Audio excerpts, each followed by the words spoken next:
I can't. These are good songs, and I can't play Light One Candle on the ukulele yet. I'm going to sing it. Light one candle for the Maccabee children, with thanks that their light didn't die. Light one candle for the pain they endured when their right to exist was denied. Light one candle for the terrible sacrifice justice and freedom demand. And light one candle for the wisdom to know when the peacemaker's time is at hand. Don't let the light go out. It's lasted for so many years. Don't let the light go out. Let it shine through our love and our tears. Light one candle for the strength that we need to never become our own foe. Light one candle for those who are suffering pain they learned long ago. Light one candle for all we believe in, that anger not tear us apart. Light one candle to bind us together with peace as a song in our hearts. Don't let the light go out. It's lasted for so many years. Don't let the light go out. Let it shine through our love and our tears. What is the memory we value so highly that we keep it alive in that flame? What's the commitment to those who have died that we cry out they've not died in vain? We have come this far, always believing that justice will somehow prevail. This is the burden, this is the promise, this is why we will not fail. Don't let the light go out, it's lasted for so many years. Don't let the light go out, let it shine through our love and our tears. Don't let the light go out, it's lasted for so many years. Don't let the light go out, let it shine through our love and our tears. Don't let the light go out, don't let the light go out, don't let the light go out. That's a good song. I just sort of learned that since Christmas, and it's a good song. And love's important, and thankfulness is important, and justice and freedom sometimes require sacrifices. So light one candle for the terrible sacrifice justice and freedom demand, and we're sorry for the people who suffer losses and make the sacrifices, but I hope, like me, it wasn't voluntary, but I've sacrificed. It wasn't really, I guess if it's not voluntary, it's not really a sacrifice, but 7 months, no contact with my daughter, and it's important, and I'm hoping one thing that keeps me strong is saying this is not just about me, it's not just about my daughter, and whatever pain and sacrifice I'm going through now, I'm praying that something good is going to come out of it, and that helps me. It helps keep me strong, knowing that it's not just about me. I'm one of thousands, if not millions, of mothers who are not free, not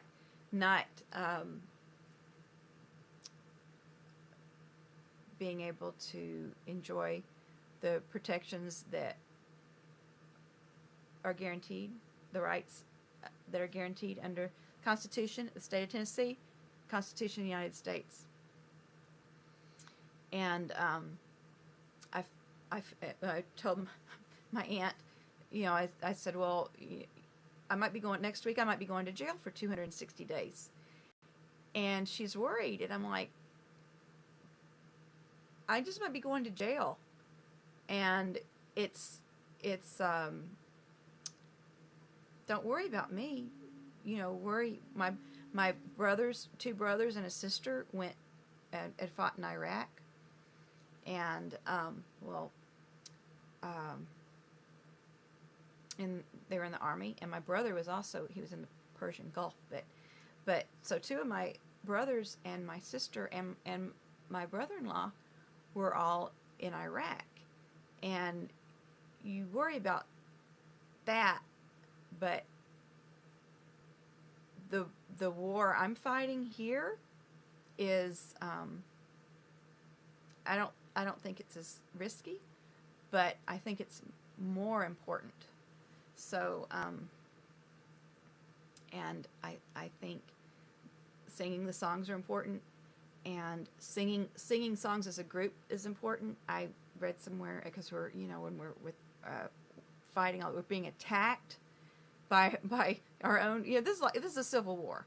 So we're being attacked by our own countrymen, and we're having our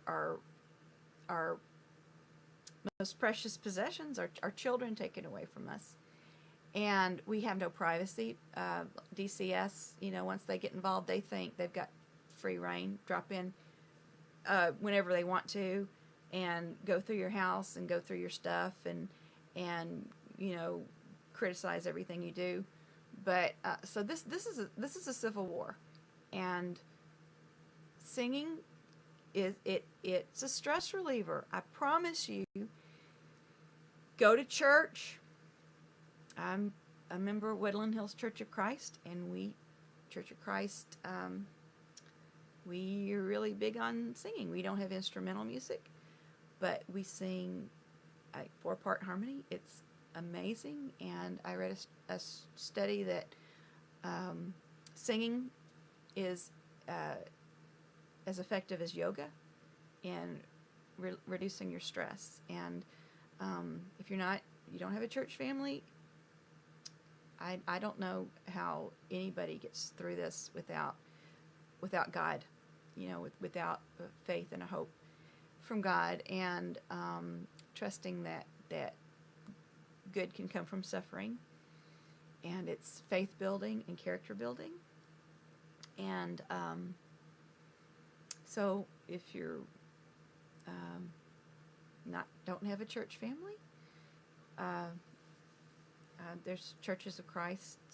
There's a whole lot of them in the South, but I don't know where you're at. There might not be many. You can look online, Churches of Christ. You can Google it and Google your city or whatever. And it's the good thing about Church of Christ is we just go by the Bible, and you don't have the creeds and the whatever. I mean, the different denominations, and we just got the Bible, and God. They say if God leads you to it, He'll lead you through it, and even if He didn't lead you to your trouble, even if you walked into it yourself. And I've kind of done that, because I sort of went crazy when my ex-husband got remarried. I call it temporary insanity, and I got pregnant out of wedlock. 41 years old, got pregnant out of wedlock, and with a man that didn't want to marry me. I didn't want to marry him, and if I hadn't fallen into that, because I was really it was bad. It was not me, and I'm back where I should be now. But that was something that I I sort of, definitely my actions set me up for this. Even though since I got pregnant, I've tried to do everything I can to have a cooperative relationship with my daughter's dad, and he hates my guts. I don't know why. But, just, you have to, whatever you did to mess up in the past, you can't dwell on it. You can't, what's done is done. And you gotta move forward. You gotta surround yourself with people who love you and will help you do the right thing and encourage you. And, I would be glad if anybody, I'm in some different groups, like on Facebook. There's so many groups of people who are having their kids stolen, and we need to support each other, and do not ever. I 15 years ago, I was before. I'm going to be 50 this year, but and I've done a lot of work on myself, and I'm in the best. Even my daughter's, everybody's saying I'm crazy, but the truth is, I'm in the best mental health, mental, emotional, spiritual of my life, because I worked on it really hard, and I've really got good control of my emotions, and but 15 years ago, when I thought my husband he was talking about divorcing me and getting custody. He wasn't even talking about not keeping me from seeing my kids. Like my daughter's dad, I know he asked the judge to keep me from seeing her for a year. So,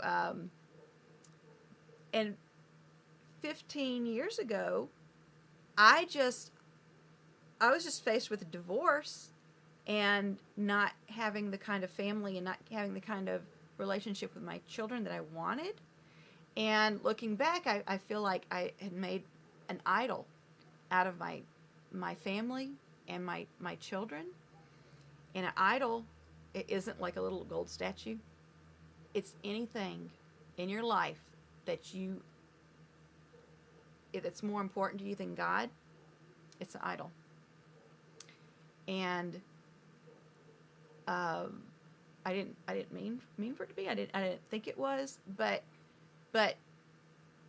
if you believe in God, an all-knowing, all-powerful, merciful, loving Father in heaven, if you have belief in God, you've got to trust Him. That if He leads you to it, He'll lead you through it. Or if you stumbled into it and you want to get out of it, He'll help you. From now on, God will help you. And but yeah, I was suicidal, and I spent almost, I don't know, 2 weeks. I was in the mental hospital. I actually tried to hang myself in the garage because I did not have the coping skills and the capacity to deal with my situation. I didn't really want to kill myself. I didn't want to live that life. I wanted the life I wanted to live. I didn't want the life that was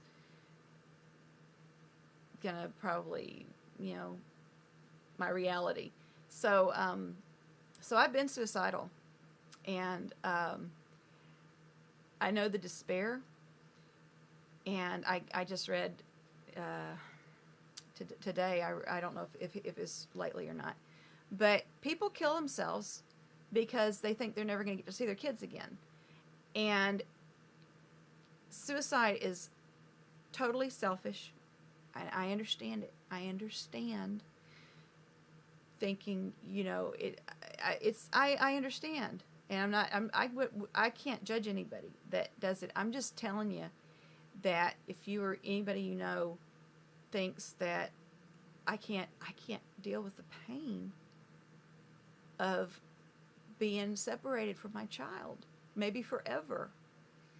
But you can deal with it. And you need to call somebody and work on your coping skills. And look, just know, you don't take your own life. You let God decide when you're going to die. And if you haven't died yet, God's got something else he wants you to do. So don't hurt your parents like that. I can't imagine. I have known people who've their kids committed suicide. How could you do that? You think you're suffering? How do you? The worst thing is for a parent to bury their own child. I'm going to cry. Do not do that to people who love you, and your pain, of losing, just if your child's still alive, and even if your child's dead, even if that is the worst thing. My aunt lost her only child, and she got through it, and I just when I was in the mental hospital, they told me that if a parent commits suicide, the children are a lot more likely to commit suicide. So don't even think about leaving that kind of legacy. And don't, if you're if you're separated from your child and then in a few years they're able to find you again, which happens. It happens a lot. You have these reunions, children who are adopted or children who are put in foster care for whatever reason. Later, they find their parents, and then they reconnect. If you give in to the despair, you rob your children of the opportunity of ever having the joy of reconnecting with you.